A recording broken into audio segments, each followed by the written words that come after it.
¿Soy la mala por decirle a mi esposo que voy a romper nuestro acuerdo y que no me importa si llora por eso?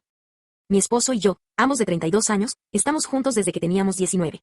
Siento que toda nuestra relación acaba de explotar en mi cara y, sinceramente, no sé si estoy exagerando. Los dos queríamos tener un solo hijo y llevábamos años planeándolo. Queríamos tener todo perfecto primero, la casa, nuestras carreras, los ahorros, las inversiones, el fondo de emergencia, etcétera, etcétera, porque ambos sabíamos desde el principio que, una vez que tuviéramos un bebé, yo me quedaría en casa a tiempo completo para criar a nuestro hijo. El hermano de mi esposo, lamentablemente, murió cuando apenas tenía 5 meses de edad debido a un incidente con una trabajadora de una guardería en 2017. Así que, básicamente, la guardería nunca fue una opción para nosotros y necesitábamos asegurarnos de tener todo en orden para que yo pudiera quedarme en casa y ser madre a tiempo completo. Hace 2 años teníamos alrededor de $500,000 en inversiones, varios fondos de emergencia en diferentes tipos de cuentas de ahorro y bonos, compramos la casa e incluso compramos un maldito bote. Finalmente, todo lo que habíamos planeado salió como queríamos y empezamos a intentar tener un bebé. Ahora tenemos una hija perfecta de 4 semanas.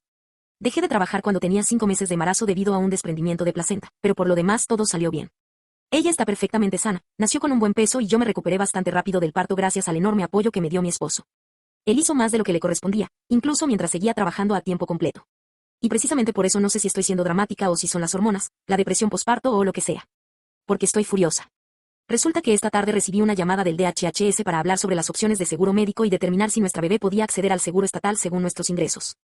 Yo ya le había dado al DHHS toda nuestra información, números de seguridad social, fechas de nacimiento, etc., cuando me llamaron ayer, y solo estaba esperando a que revisaran nuestros ingresos y bienes.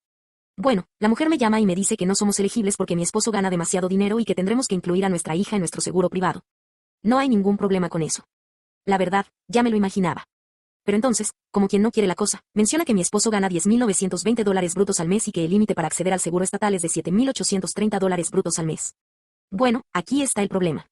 Durante meses, mi esposo me ha estado diciendo que solo gana $6,000 al mes después de impuestos. Así que colgué el teléfono, entré en la computadora de mi esposo y revisé su cuenta bancaria. Y efectivamente, sus ingresos netos mensuales rondan los $8,500. Está transfiriendo todo lo que supera los $6,000 a una cuenta que yo ni siquiera sabía que existía. Lo confronté al respecto y se derrumbó, diciéndome que simplemente quería tener algo que fuera solo suyo.